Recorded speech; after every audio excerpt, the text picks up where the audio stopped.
Welcome to my YouTube channel. You go to source for the latest news, insightful analysis, and in-depth discussions on current events.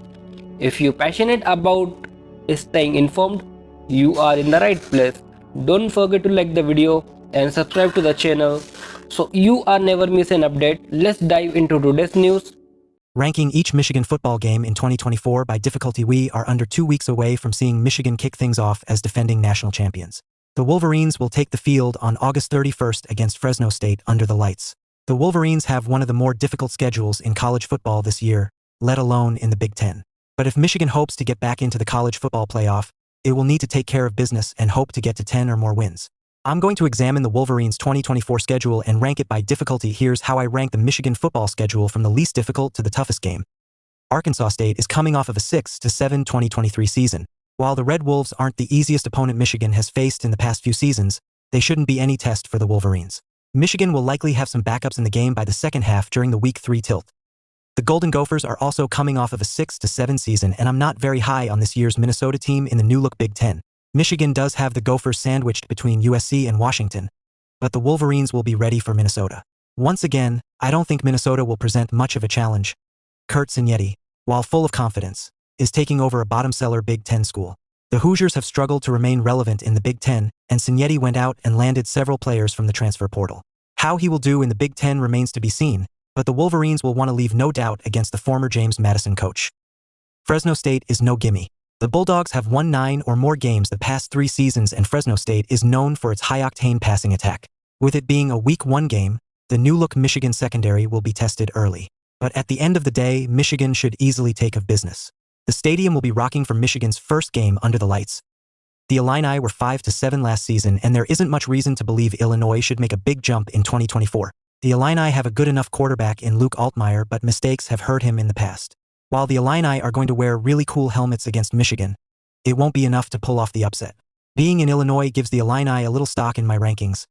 Northwestern did the unthinkable last season and turned a terrible situation into a good one thanks to then-interim coach David Braun.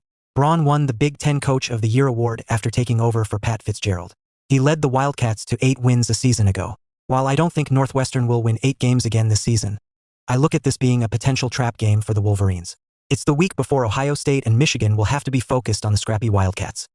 While it's hard to imagine Michigan State makes a drastic improvement in year 1 under Jonathan Smith, I do think the Spartans will be much more competitive, on the same level as Michigan. Likely not. But MSU and Michigan is a heated rivalry, and we've seen strange things happen in this game. This is where things can start to get interesting for Michigan.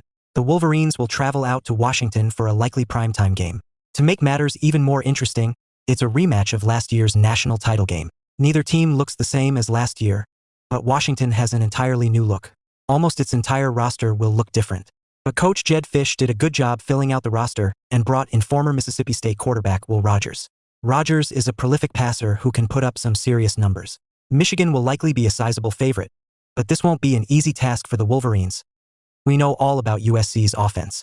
It's as good as it comes, and it doesn't matter who starts at quarterback. They will be just fine under Lincoln Riley.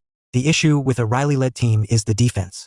In the past 2 seasons, USC has ranked 106, 2022, and 119, 2023, in total defense. If the Trojans' defense doesn't improve, Michigan could win easily if it can slow down Miller Moss. But if USC somehow finds a defense, the Wolverines could have a game on their hands in Ann Arbor. The Week 2 showdown could forecast Michigan's 2024 season. If the Wolverines beat Texas, Michigan will have all kinds of hype surrounding it by the national media. But if the Wolverines lose, they are an underdog as of now. The national media will be casting doubts upon the Wolverines. Michigan will have its hands full with one of the best quarterbacks in college football. The key in this game will be the Wolverines' defense against the Texas offense. You can make an argument to put Ohio State in the number 1 spot, and while it very well could be, I put more stock in Michigan going to Columbus and beating Ohio State than the Wolverines beating Oregon, my number 1 team. Michigan has beat the Buckeyes in 3 straight seasons, and everyone on Michigan's roster only knows beating OSU. All the pressure is on Ryan Day's shoulders this season, and while I have predicted the Buckeyes beating Michigan, it wouldn't shock me to see Michigan make it 4 straight. I've predicted Oregon to go undefeated this season. You can see my Big Ten predictions below. So of course the Ducks have to go number 1 here. I think the Ducks have the full package to make noise in the Big Ten and on the national front. Oregon went out and landed both Dylan Gabriel, Oklahoma, and wide receiver Evan Stewart, Texas A&M, via the portal. The offense should be elite, and Oregon's defense is no slouch. While Michigan has the advantage of being in Ann Arbor, This game will not come easy for the defending national champions. Thank you for watching my videos. If you enjoyed the video, please give it a thumb up and share your thought in the comment below. Don't forget to subscribe to my channel for more update and in-depth coverage. Hit the notification bell so you are always the first to know when a new video drops. See you in the next one. Thank you.